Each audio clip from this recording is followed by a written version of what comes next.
kining pagsangyaw sa gingharian sa Dios naa ni sa misteryo sa rosaryo nga bag-ong gipuno ni sa tuy gapuno aning ikaupat nga misteryohan si Saint John Paul II. Unsa toy asa ni nga misteryo sa kahayag pagsangyaw sa gingharian ikatulo. Wa pa man mo kay bawo man sad mo rosaryo tingali. So mao na siya. Unsa may mahitabo kung maghari ang Dios, ang Magnificat ni Mama Mary nga iya sang gikuha gikan sa awit ni Ana kadtong inahan mantingay litong Samson. Ang awit ni Maria nag-ingon nga kung moabot na ang Ginoo nato iyang ituboy ang mga mapaubsanon, iyang papahawaon sa ilang trono ang mga hari o mga bantugan, iyang pakanon ang mga gigutom, iyang papahawaon nga way dala ang mga mga dato niya. Tinuod ba na dili? Nahitabo ba na sa inyo rong kinabuhi o wala?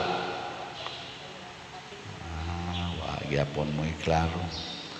Sa unang pagbasa karon gibutang diri nga si Jose nahimong gobernador sa Ehipto.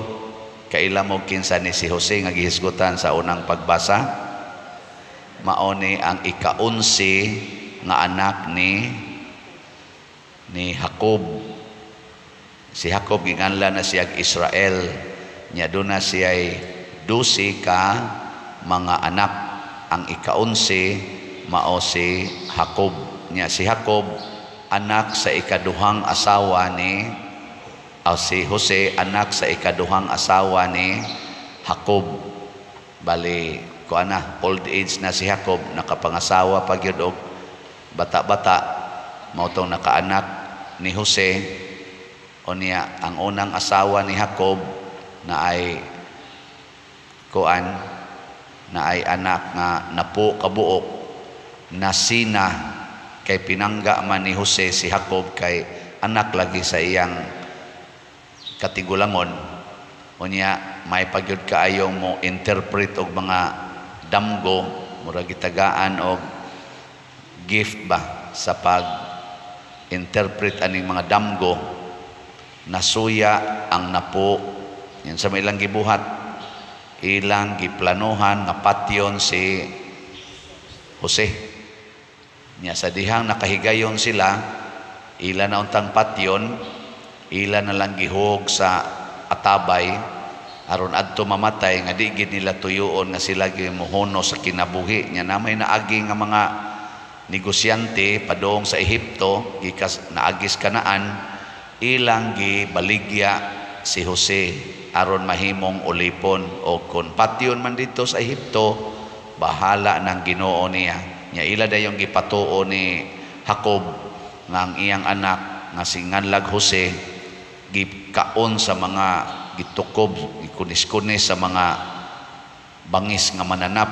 Nagda sila sa sinina ni Jose nga ilang gihukas gikaniya, ilang gihumod sa dugo sa mananap nga ilang gipatay. Unya gidadayon nila ngadto sa amahan, porting hilak ni Jacob. So dinaog-daog si Jose, sinalikway si Jose. Apan kay si Jose gipahari man niya ang Ginoo sa iyang kasing-kasing, gitabangan siya sa Ginoo.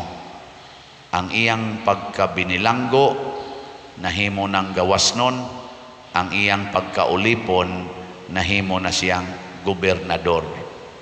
Nya gigamit gyapon niya ang iyang wisdom, gisultihan siya sa Ginoo nga adunay umaabot nga huwaw sa tibuok kalibutan nga mulungtad og mga 3 ka tuig man siguro to. So kining 7 ka tuig nga malambuon ang Ehipto matud pas Ginoo ngadto niya, tiguba ni, pahimusli ni, pagtigom og maayo aron dunay sobra ang inyong pagkaon nga makasustener og 3 ka tuig. Inig abot na suwaw nga wa nay tanom nga mabuhi, magsige na lamog kaon. Mao nay prinsipyo sa hulmigas. Kabantay mo sa hulmigas o kanang mga bees, anang na sila'y balay, di ba mura mo nagmotubo ilang balay, kay magsige na sila hakot panahos ting init. Nya inig abot na sa tinguan, di man kalakaw ang hulmigas, kay gagmay man kayda sila, maanod na sila sa tubig, aadto ra na sila silang balay, sige kaon, way problema. Masamumto mo na siya kuan. Mausad na siya prinsipyo sa kadang cooperative. Ang kada member mubutang dito sa ilang kading tampo, mubutang ato sa cooperative, o niya motubo ang cooperative ug naay kauban nga medyo maglisod, naabutan og huwaw sa iyang kinabuhi, tagaan dayog suporta sa cooperative niya. Gamay ra kaayo ang interest niya. Sa iya pag yung interest naapagid siya ay gitawag og rebate. Di kwarta lang gyapon. Gyapon mo makahibaw. Mao nay prinsipyo sa pagpalit na tog slot, no? Tampo-tampo ta ginagmay, ginagmay dinhi palit mog slot, SBF dag. Hangtod nga mudaghan siya, ginagmay-gagmay pero mudaghan, makatukod na taog kumbinto. Ikaw niya pa dir asa mang huwaw diha. Ang huwaw kay mahurot ng imong kwarta sa sige nimong palit. Nya unsa may sunod mo hitabo? Iuli nas Ginoo nimo 100-fold. Mo ni pinakanindot nga premyo. Haron ang kabos mahimong adunahan apan kadtong wa mo palit tungod kay gustong magdato kawad-an sa iyang kinabuhi sa iyang kwarta. Mao na niyang nahitabo sa mga igsuo ni Jose. Sige silang sina ni Jose, ilang giwagtang si Jose sa ilang kinabuhi aron sila ragyoy manunod sa katigayunan o bahandi sa ilang amahan. Pag abot sa huwaw, nangita na sila pagkaon, nakadungog sila nga ang Ehipto purting daghanang pagkaon, nangadto sila sa ilang igsuon nga si Jose. Wa ra ba sila kaila? Gipapriso silang Jose kay nailhan man sila. Tistingan ba? Nya giingnan dayon, sige, paulion ako ning uban ninyo ang usa ibilin. Unya kadtong kamanghuran ninyong anak igsuon, mo to igsuon ni Jose sa inahan nga namingawan sa ginyag maayo si Benjamin or Benjamin dad adire.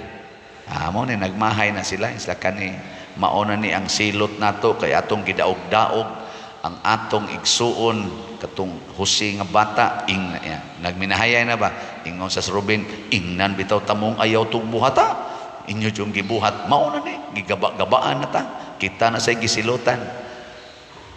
Unsa man na siya in relation sa paghari sa Dios, iya sang pamat-on ang atong kaugalingon sa atong mga sala. Basta muhari ganina ang Ginoo dinhi nato, gawas nga mausab ang dagan sa tong kinabuhi, muarang-arang ba, muarang-arang, dili mo mahimong uyamot, makamatngon pagid ta sa atong sala. Busa kanang mga tao nga miuswag ang kinabuhi, ni arang-arang ang kinabuhi, pero sige gyapong pakasala, wa pa na harii sa Ginoo. Sige, lingi ay mong tupad ing na giharian na kas Ginoo.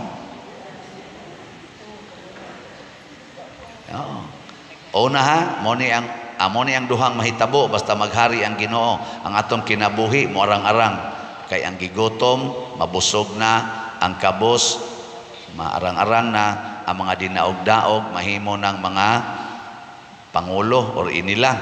Pero ang partner ani repentance of sin.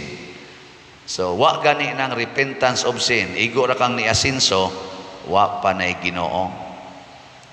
Nabitay mo dool na ko usahay nya mo konsulta ba, Father, unsa maning akong kahimtang sala ni dili nako unsa may mong kahimtang di siya doon ako'y bana sa una Nya porti magyong salbahisa pader.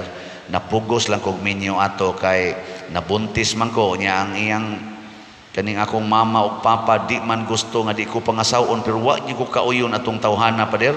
Mao tong pagkaminyo ginamo pulos raman kasakit kulata ang akong madawat porti pag yung mga bit hangtod gibiyaan gyud ko pader.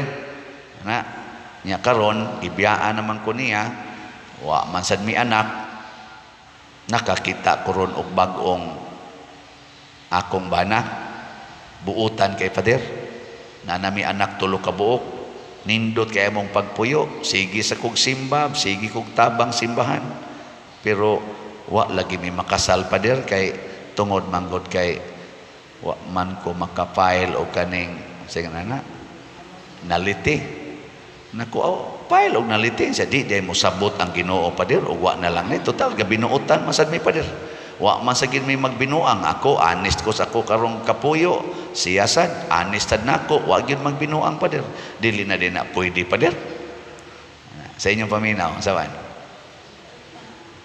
ningon dayon ko pagtubag pagkaanugon sa inyong kabuutan nga adto ra day mo sangko sa impierno. Anugon ba ang inyong pagbinuotan nga mosangko sa impierno?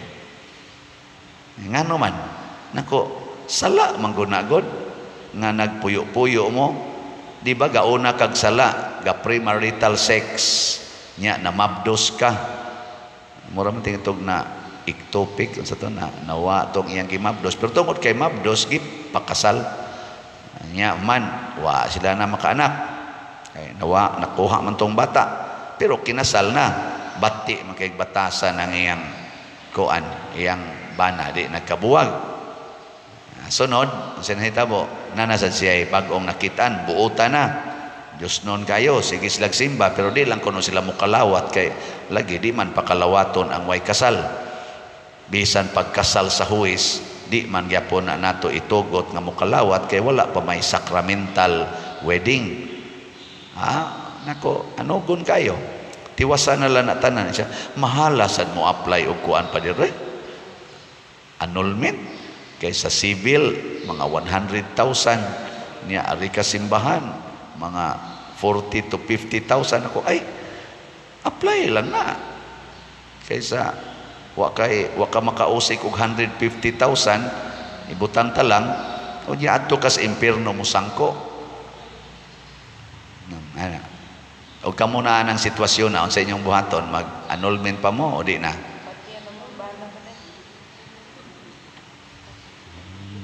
doko malamo okay raman sa napadirgod ana raman sa mo no oy ayaw gyud repentance of sins pagbasol sa sala nya part anang maong pagbasol sa sala mao ang pagsakripisyo sakripisyohi antusi pag limpyo ang imong kinabuhi sa sala ako din siyang giingnan sige mahal man ka ng kuan gasto sa apply og annulment sa simbahan adi magina annulment declaration of nullity kanang murabag i-declare lang sa simbahan nga ang inyong marriage invalid from the beginning tungod sa mga depekto nga na-exist o naadiha mao na nga ako siyang giingnan aron wa na kay gastuhanan pagbuwag na lang mo anang imong gikapuyo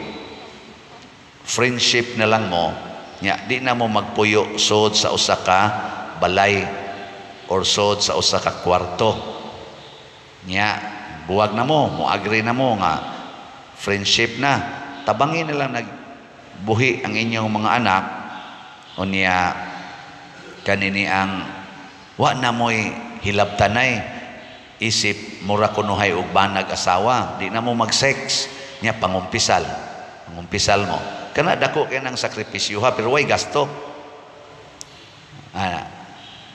o kamo papilion ta mo asa may inyo total na naman mo'y anak tulok buok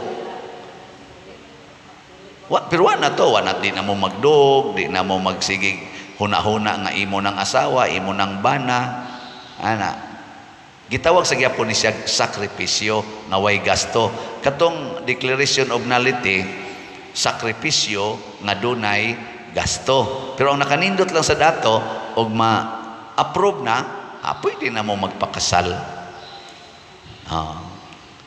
Nganong ako maning gihisgutan, gikapoy nagyud kog sulbad ani mga kaso.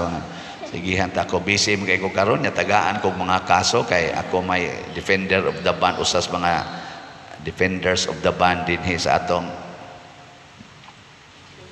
bang diocese bas kaning atong tribunal sagaran des mga kaso among giatubang kana mang marriage nga mangayo og declaration of nullity. Nya busy biya kay kustanan hapit na magani ko dili gani ka lingkod kay perting bisihan nya tagaan pa jud ko na upat na kakaso ang akong giatubang. Mao na kay di wa man jud ko kahimo nya mura naman sa kog mauwaw dito sa atong diocese nga dugay makini mahuman pero perti naman sa jung kapuya gikas pagmata hangtod pagkatog. Ay bawo na biya gyud mo unsa ning akong schedule din wa na magikoy day off. Dasukan pagyud ko anang kaso niya inigbasa na po kanik yung mga tawhan nang tuka-tuka yung minyo kitay hasol-hasolon niya magsigihan kog text padir asa naman tong kaso kay gadali lagi padir gadali nako gadali kita pa dali niya may magasugo ko ani niyang minyo dito ngano gyud klaruha nya karon hasol-hasolon ng pari wa man gay may magminyo magsige na mig sulbad anang kinabuhis minyo. So nga kung gihimo karong extra effort, ako na lang sa ning ihalad sa mga buangon nga sorry sa term kana bang wa kayo klaruha ang ilang panagminyo ba nga ako na lang sa ning halad sa ninyo kay pari mangyud ko unsaon man sang nakanon lawyer man ko masag ko ni unta tuyua sa tinud-anay may rest in peace si anhing Cardinal Vidal mao'y nagsulti nako nga pagkuha og canon law kay mo na specialize pag graduate na ko sa theology ba kay kinahanglan tag additional canon lawyers perti kinakatong reklamo your eminence I don't like anang canon law bugo-bugo ba ako kapoy biya kay nanang sigig tuon nakukuan akong ganahan unta kaning moral theology ganahan medyo ko anang morality ana insya but we need canon lawyers don't we have many moral theologians you should specialize canon law mura ko kapas ag cross nga way butang-butang pero ako gitong gitiwas by obedience hangtod karon I love my work as canon lawyer ang trabaho lang ang problema lang gisudlan masad ko aning wasad nako tuyo nga porti sang daghana ang manginahanglan sa akong panahon isip preacher isip counselor isip tigmisa sige sa noong kolekta pero unsa nga nakaroon ang akong gibuhat mumatag ko alas 3 sa kaadlawon hapit na ni mga muduha ka buwan aron akong trabaho kay og ari ko magtrabaho sa adlaw diot sa anak ko sa kwarto tuktokon ko pader di ay taga Davao, pader di ay taga Negros, pader di ay taga Canada, pader di ay taga Australia, ni palitra bagslat o diya makigpa-picture nimo, makig-istorya nimo, manaog na sa ko, inignaog na ko dire, saka dito pagkakapoy ibalik ang trabaho, may pagmatog, tana sa mo tok-tok. Ako, wa man gyud mo tok-tok og kadlawon. Amo na alas 3 kadlawon magtrabaho ko hangtod alas 5. Karon hinoon kalois Ginoo nahuman na nako ang duha hapit na sad mahuman ang usa matulo na nakahuman basin pa malangit na sila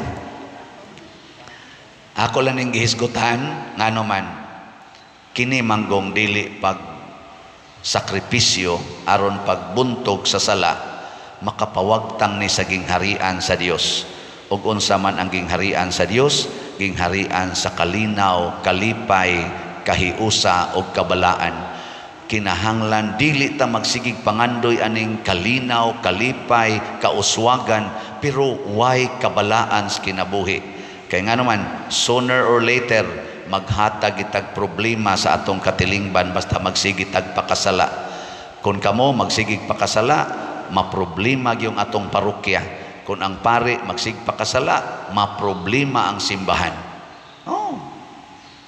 sige, lingay mong tupad. Yung na, mamiya na ta sala ha. Naa kanang siging linibakay, siging sinawayay, siging away, siging pamaka, siging premarital sex, siging same sex, siging corruption, unsa pa na diha mga sala, pangwarta na siging pangutang nya di ra ba mo bayad, sige sag paningil, tag-as ra ba kay interest ipatong, mga sala ni nga atong angay hunongon. So ay naghunong, di ba malinawon kay tas tanan. Muna, imbis nga inyo untang ipakasala, may pag-ipalit dalag slat. Kaya kaning sala, gastom kayo na. Sigarilyo, pananglitan, inom, drogas, kanang kabit-kabit, kanang pasiging pa-beauty anang inyong mga naong, mga babae. Ana, mahal kayo na. Mahal kayo ba? Kaon, ana, mahal kayo na tanan. Kanang addiction anang mga gadgets, siging palit og bagong gadgets, mahal kayo na tanan. May pa mawag ari nung wag tango nang naang mga bisyuha, mas maay pag inyong ipalit og slots. Nga naman, barato ra. Naalay promo gamay, 4 slot challenge. Naay promo, no? Nya kada palit og slot, naadayon mo'y 100-fold blessings gikan sa Ginoo. Di manibakak kay gisulti man is Ginoo, di sa ni pagpahimulos kay angay man sa ning isangyaw. So salamat sa namalit na tog slots sa SBF DAG. As of yesterday, ang atong halin niabot na og 32,472 slots. Pakpak. Naapay 43,528 na available slots. Sige lang yun mong palit niya. Kung ganahan mo mo appeal sa 4 slots challenge, pasabot mo palit mo 4 ka slots. Pahinungod ni sa akong ikaupat na katuig nga pagka-parish priest, labi na gidinhi sa atong parokya.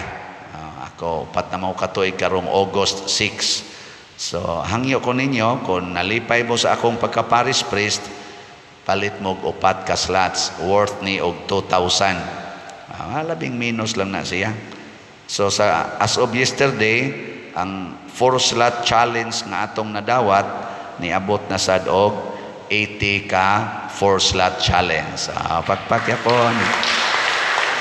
Kanindot ani, akong pangandoy ani moabot lanig 1,000 ka 4 slot challenge. Okay na kayo. Kutob August 6. Kaabot ka ha? Murag gaduda kung di mo abot. Pero sige lang, basin pa dahil mo abot di ay ladakuha ka, no? Inyo rin ang pagbuot.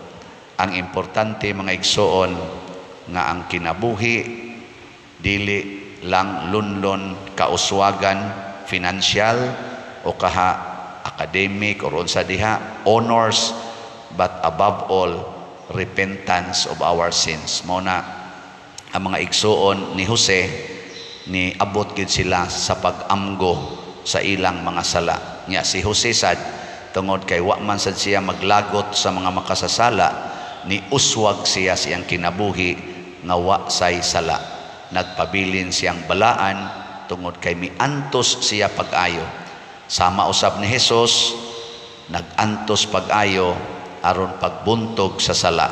O kita sad nga iyang gipili sama sa mga apostoles, gitawag sadta sa pagsangyaw ni ining maong kamatuoran nga paharion nato ang Dios sa atong kinabuhi, kay mausab gyud munindot gyud ang atong kinabuhi, apan labaw tanan malimpyo ang atong kasing-kasing. Manindog ta kadtong gustong harian sa Dios.